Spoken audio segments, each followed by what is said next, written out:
खजूर 4 अदद, बादाम, पिस्ता, किशमिश,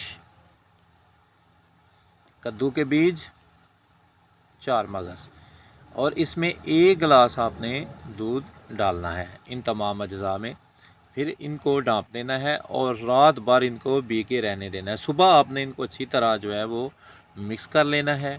जब ये अच्छी तरह मिक्स हो जाए तो इसमें 2 खजूर और उसकी गुठली आपने निकाल देनी है, इसमें आपने डालना है। फिर जूसर मशीन में इन तमाम अज्जा को आपने डाल देना है। जब ये तमाम अज्जा आप जूसर मशीन में डाल दें तो फिर इसमें आपने क्या करना है कि आपने 1 अदद केला जो है वो इसमें डालना है।